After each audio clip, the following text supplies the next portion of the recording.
Bom dia, queridos irmãos, queridas irmãs. Vamos continuar com a nossa comunhão sobre o livro de Apocalipse, ainda focado nas cartas às igrejas. Ontem nós vimos que essas cartas são muito importantes para nós, principalmente nesses tempos finais, porque no final de cada carta há a seguinte expressão: quem tem ouvidos ouça o que o Espírito diz às igrejas. É como se o Senhor estivesse falando: ouça bem o que eu estou falando para você. Porque essas palavras são as palavras que o Espírito está falando, e essas palavras vão te salvar. Nós podemos ver isso de uma certa maneira quando ele falou para a igreja em Éfeso sobre a necessidade de voltar à presença do Senhor e desfrutá-lo, de restaurar o amor da igreja em Éfeso para com o Senhor.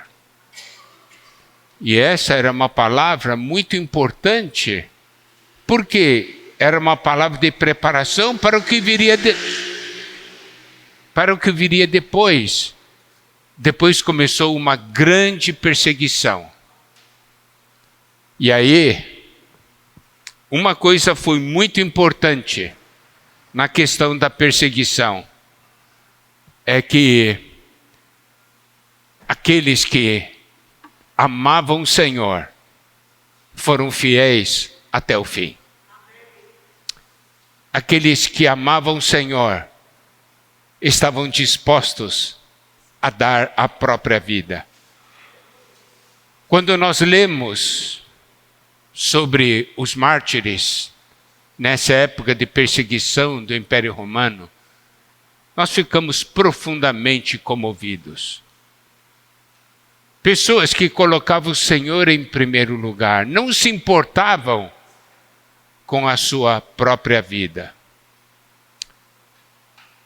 Eu tenho lido relatos sobre conversão de muçulmanos nos dias de hoje. E vocês sabem, ali crer no Senhor é arriscar a própria vida. E temos muitos testemunhos do Senhor aparecendo para esses muçulmanos, e eles se converteram. E o que está acontecendo é que esses que se converteram estão pregando o Evangelho, sabendo que se forem pegos vão morrer. Mas quando perguntam para esses convertidos, você sabe que está correndo risco de vida? Eles dizem: estou pronto para morrer por Jesus. Ele morreu por mim. Isso só quem ama o Senhor consegue falar. Então você pode ver, queridos irmãos, queridas irmãs, é certo que perseguição virá no futuro contra nós. Quando nós vamos nos preparar para isso? Só naquele dia? E nós só seremos fiéis se nós conhecemos o Senhor e amarmos o Senhor. Por isso isso é algo muito importante. Agora nós vamos ver a promessa para os vencedores na igreja em Pérgamo. Está em Apocalipse capítulo 2, versículo 17, que diz: quem tem ouvidos ouça o que o Espírito diz às igrejas. Ao vencedor dar-lhe-ei do maná escondido, bem como lhe darei uma pedrinha branca, e sobre essa pedrinha escrito um nome novo, o qual ninguém conhece, exceto aquele que o recebe. Nós sabemos que a igreja em Pérgamo tipifica a igreja que se uniu ao mundo. A igreja que se abriu para o mundo e permitiu que o mundo entrasse. Isso é muito claro, por isso que no capítulo 2, versículo 12, a segunda parte diz: essas coisas diz aquele que tem a espada afiada de 2 gumes. Então o Senhor se apresenta como aquele que tem uma espada afiada de 2 gumes, exatamente para cortar esse relacionamento com o mundo. E olha só o versículo 13: conheço o lugar em que habitas, onde está o trono de Satanás. Nós podemos ver que Satanás entrou. O mundo entrou. Queridos irmãos, queridas irmãs, nós precisamos saber a artimanha de Satanás. Primeiramente, ele tentou terminar com os cristãos perseguindo. Correto? Mas ele conseguiu? Não conseguiu. Porque quanto mais ele perseguia, mais cristãos surgiam. Daí ele mudou de tática. Eu não vou mais persegui-los. Eu vou fazer o mundo dar para você, para eles, o que a sua alma deseja. E ele começou a fazer isso. A unir, a dar as coisas que o homem deseja.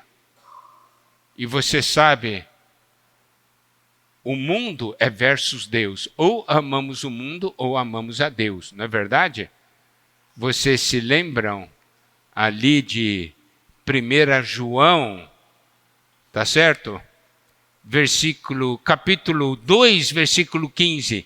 Não ameis o mundo, nem as coisas que há no mundo. Se alguém amar o mundo, o amor do Pai não está nele.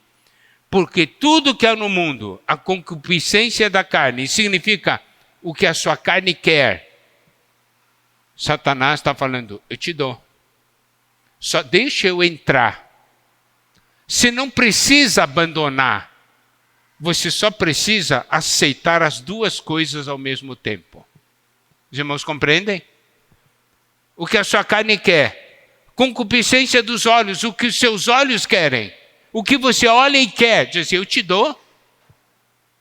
E a soberba da vida é a questão de ser alguém, a posição no mundo. Te dou isso.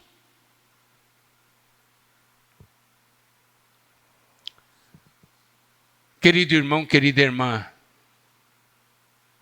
nós temos que realmente ouvir o que o Senhor diz às igrejas. Então nós temos que fazer a pergunta: o mundo entrou na sua vida ou não?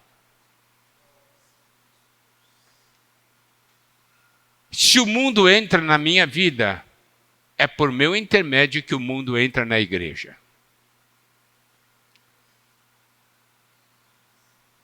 O mundo entrou na sua vida.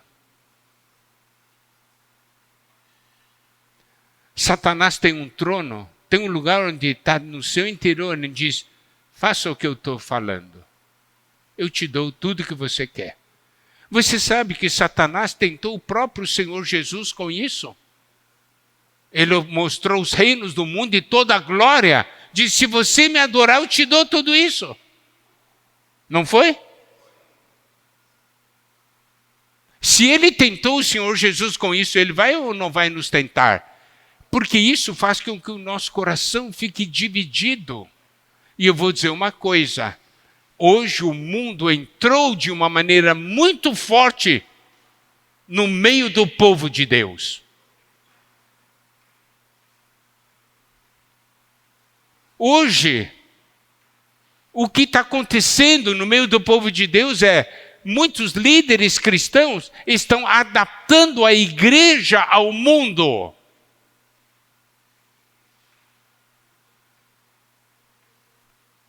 Uma vez o irmão Watchmani falou o seguinte: o Senhor Jesus nunca fez algo para o Evangelho se adaptar ao mundo.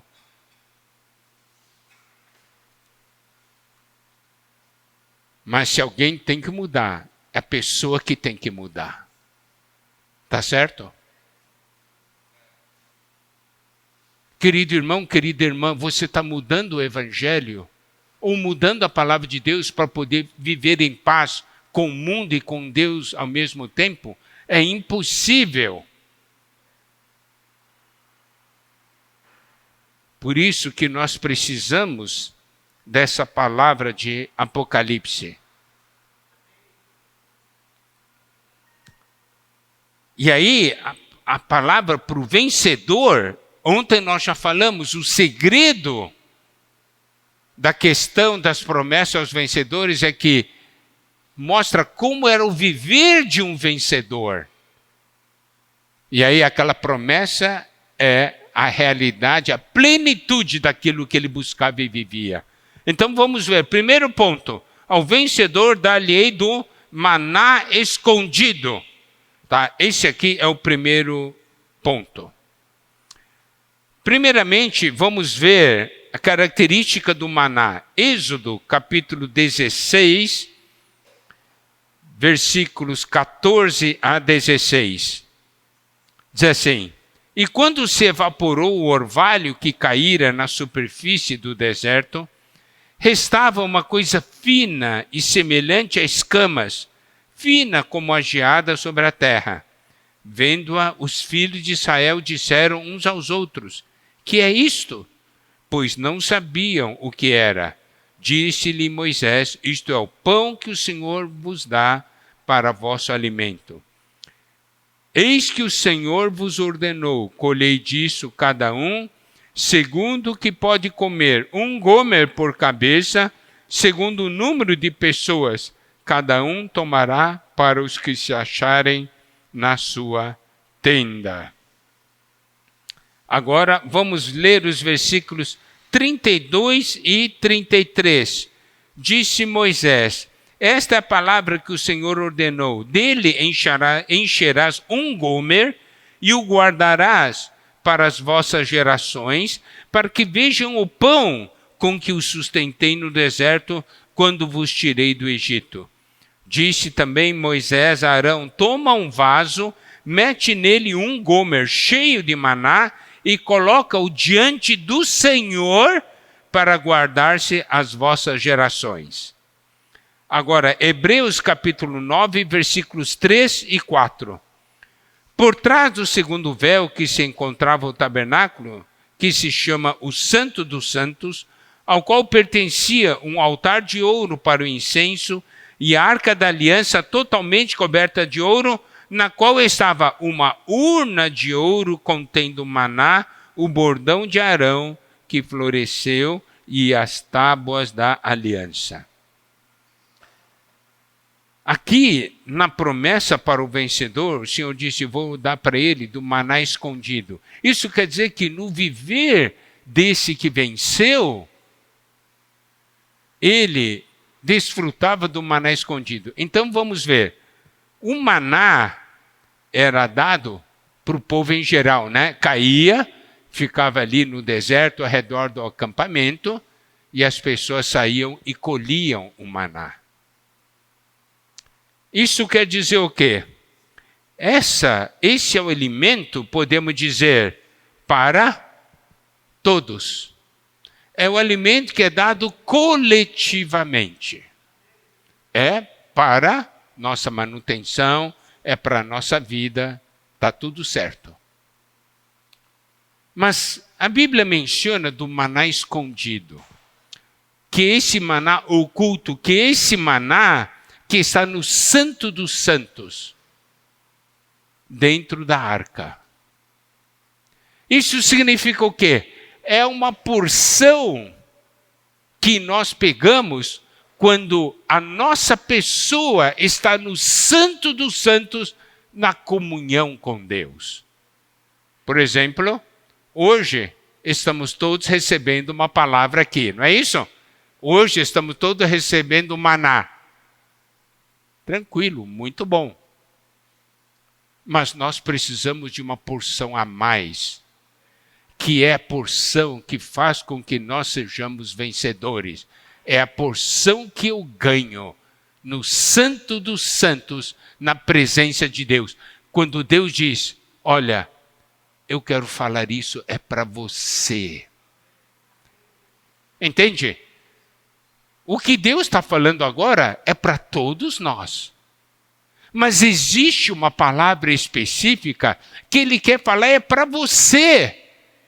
Para atendê-lo, para fortalecê-lo. E isso só você vai poder ouvir, porque Deus tem que falar, é para você. Não é algum outro que vai falar para você. Entende, irmão? Então, essa é uma porção especial. E se eu tenho essa porção especial, eu consigo vencer esse mundo. Eu não deixo o mundo entrar na minha vida.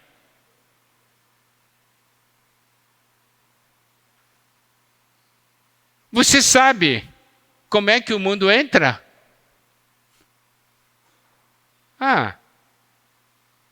Eu fiz isso. Mas aquele irmão também fez. Aquele irmão também fez. Aquela irmã fez. Está todo mundo fazendo, então vou fazer também. Mas como é que se vence o mundo? Se lembra das epístolas de Paulo a Timóteo? Existe uma expressão muito especial naquelas epístolas. Porque aquilo era uma vacina contra a degradação. E a expressão é, tu, porém. Todo mundo faz, mas você não faz. É assim que nós rejeitamos o mundo. Mas está todo mundo fazendo isso. Eu não faço, porque eu sou de Deus. Eu conheço a Deus. Na minha comunhão pessoal com Deus, Deus fala comigo. Essa porção especial do Senhor. Agora, vamos ver o segundo ponto. Diz assim, ele dá maná escondido, bem como lhe darei uma pedrinha branca. Então, aqui nós temos pedrinha, que é pedra, que é material para edificação. Significa o quê? Nós todos éramos pó, não era isso? O pó da terra, barro. Mas depois que nós nos convertemos, nós mudamos de natureza. Nós nos tornamos pedra. Irmãos, vocês sabem disso, já foi falado muitas vezes. Eu tenho que saber, eu sou pedra, eu não vou me envolver com o pó deste mundo. Eu sou material de edificação para a casa de Deus. Eu não sou material para a edificação da Babilônia mundana. Eu tenho que saber quem eu sou.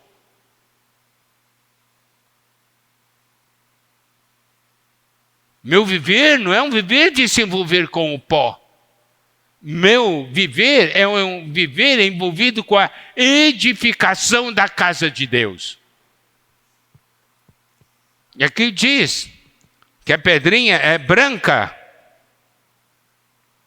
Quer dizer o quê? Que somos aprovados por Deus. Cristo é pedra, nós também somos pedra. 1 Pedro capítulo 2, versículos 4 e 5. Chegando-vos para ele a pedra que vive, rejeitada sim pelos homens, mas para com Deus eleita e preciosa. Também vós mesmos, como pedras que vivem, sois edificado casa espiritual para serdes sacerdócio santo, a fim de obedecerdes sacrifícios espirituais agradáveis a Deus por intermédio de Jesus Cristo. no final de Apocalipse, né, ali pelos versículos 16, 17, 18, mostra a Babilônia material. Tem Babilônia religiosa e tem Babilônia material. Nós estamos participando de que edificação? É da casa de Deus ou da Babilônia material?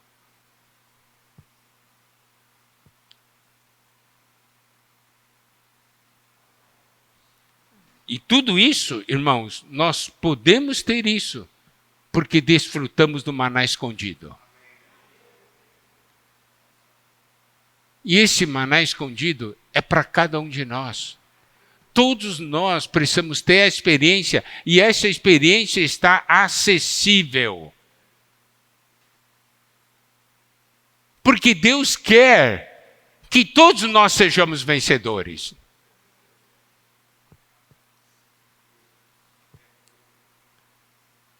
E nós sabemos que a obra da edificação depende da nossa transformação, certo? Porque é edificado com pedra, com ouro, prata, pedras preciosas. A casa de Deus não é edificada com pó, com barro. Então, a edificação depende da nossa transformação. E a nossa transformação depende do nosso desfrute de Cristo. Tá certo? Isso é algo que nós precisamos ver. Vamos ver ainda outra característica muito importante de vencer esse mundo. Então nós vemos o maná escondido, o fato de sermos material de edificação, e aqui diz, e sobre essa pedrinha, escrito um nome novo, o qual ninguém conhece, exceto aquele que o recebe. O nome designa uma pessoa, significa uma pessoa, tá certo? O que é um nome novo? É uma pessoa nova. Saulo recebeu um novo nome, Paulo. Simão foi chamado de Pedro, não é isso? Recebeu um nome novo. Abraão, né? Sarai, Sara. Você recebeu um nome novo? Se é novo? Na verdade, quando nos convertemos, todos recebemos um novo nome. Porque nos tornamos uma nova pessoa. Mas aqui se refere a uma experiência pessoal de transformação. Aqui diz que nós recebemos um nome novo, ele diz, ninguém conhece exceto aquele que o recebe. Porque somente cada um sabe em que ponto foi transformado. Entende? Receber esse novo nome, eu sou uma nova pessoa. Eu não sou desse mundo.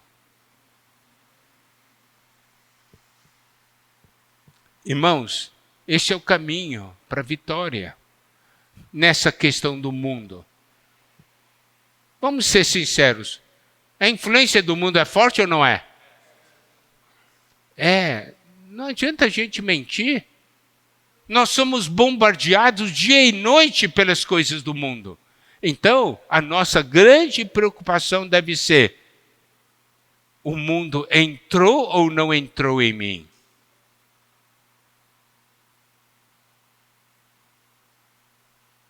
É uma questão que, se entrou, eu deixo de ser vencedor. Se não entrou, eu sou um vencedor. Vencemos o mundo. E aqui o Senhor está falando para nós, é possível vencer o mundo. Não é isso? Por isso que existe a promessa para o vencedor.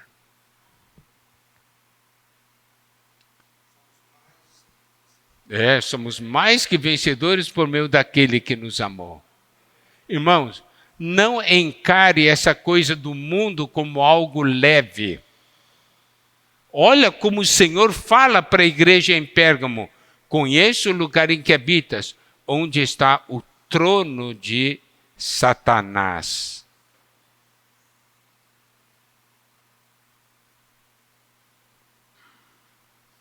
Por quê? Satanás é chamado de príncipe desse mundo, não é? É como a Bíblia o designa, o Senhor chamou o príncipe desse mundo. Esse príncipe é o rei desse mundo.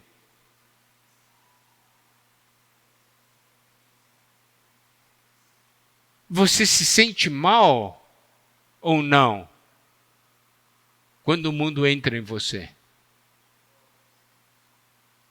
Ou você vai levando em banho-maria, diz assim: não, eu vou convivendo com os dois. Eu quero o Senhor e eu quero o mundo. Irmãos, isso é enganar a nós mesmos.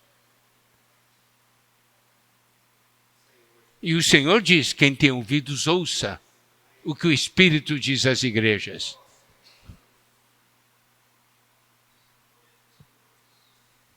Louvado seja o Senhor. Nós vamos então para a próxima igreja, que é a igreja em Tiatira. E a promessa para os vencedores está em Apocalipse capítulo 2, versículos 26 até 29.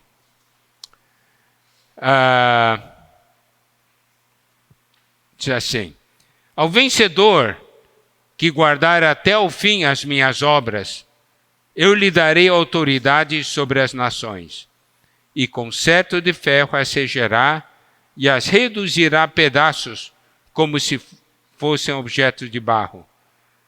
Assim como também eu recebi de meu Pai, dá-lhe ainda a estrela da manhã. Quem tem ouvidos, ouça o que o Espírito diz às igrejas. Vencer aqui significa vencer os desvios, vencer a igreja apóstata. Muitas coisas, depois que o mundo entra a degradação na igreja. Daí entra as coisas da religião, entra as coisas da idolatria e grandes desvios. Entram, depois a gente vai ver, entra até as coisas profundas de Satanás, como está escrito no versículo 24. Tem muitas obras, mas tem muito fermento. Isso é degradação da religião. É o problema do mundo. Esse é o problema da degradação da religião. Aí nós temos que novamente perguntar a nós mesmos: a minha vida cristã tem sido uma vida religiosa? Eu estou aceitando desvios? Eu olho só para as minhas obras? Como que é a minha condição?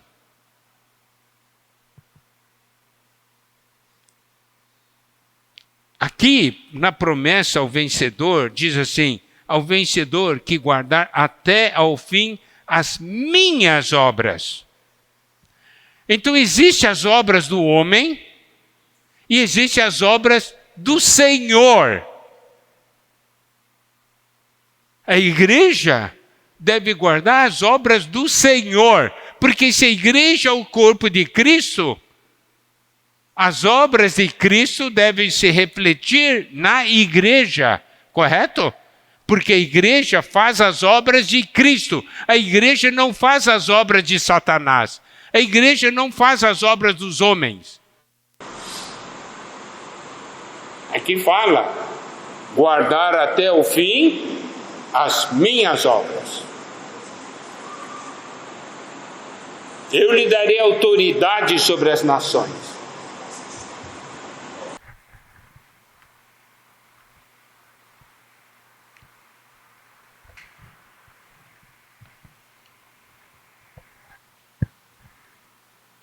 eu lhe darei autoridade sobre as nações, e com cetro de ferro rastejará e as reduzirá a pedaços como se fossem objetos de barro. Então, nós podemos ver alguém aqui que usa a autoridade de Deus contra todos esses desvios e mantém-se firme nas obras do Senhor.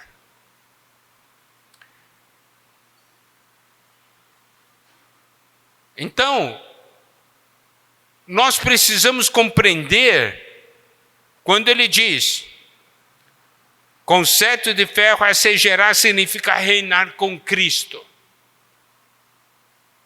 Ele vai um dia reinar com Cristo em realidade, porque hoje ele reina com Cristo em vida. A nossa posição diante de toda a degradação é sermos fiéis ao Senhor, sua palavra em nosso viver. Permitimos que o Senhor nos use no meio de toda a situação.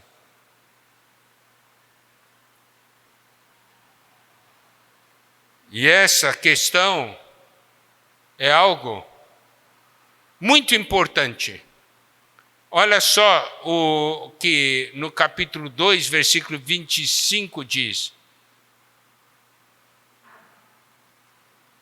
tão somente conservai o que tendes, até que eu venha. Então, o Senhor sabe, aqueles que estão vivendo no meio dessa situação enfrentam uma situação extremamente difícil. Mas o que nós devemos cuidar é que não permitir que a religião, o desvio, entre em nós e entre em nossa casa.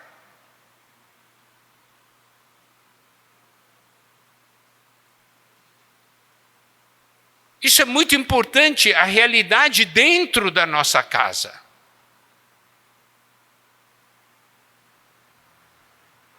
Se o nosso viver é só religioso, mantemos uma forma, uma aparência, tem obras, mas não tem conteúdo. Pode ter ídolos dentro de casa, desvios, não ser absoluto pela palavra, adapta a palavra, para poder conviver sem ter problema na consciência.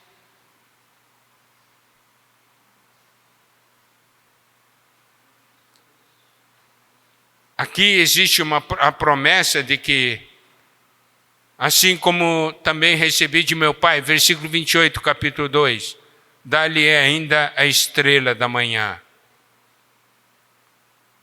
Isso significa que o Senhor é aquele que nos guia. Os magos, eles foram guiados por uma estrela, não foi? Até o Senhor. A estrela da manhã tipifica o Senhor, não é? No meio da noite, mais escura. Isso mostra que o Senhor é aquele que nos guia. A situação está difícil, mas eu tenho alguém que me guia no meio de toda essa escuridão, no meio de toda essa confusão.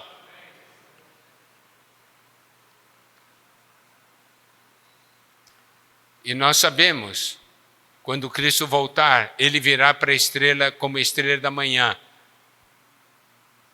E os vencedores serão arrebatados.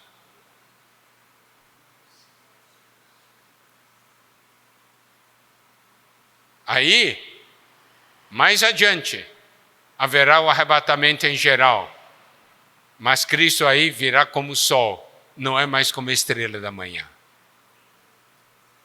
A questão é se nós conhecemos ou não Cristo hoje como a estrela da manhã.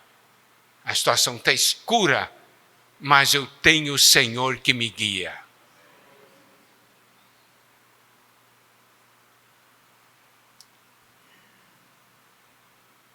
Essas palavras são ou não palavras de salvação para nós, para nossas casas?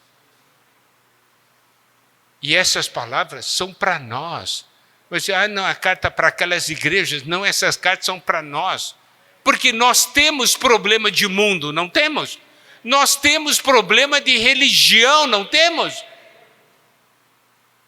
Então essas palavras são para nós, são para a nossa salvação.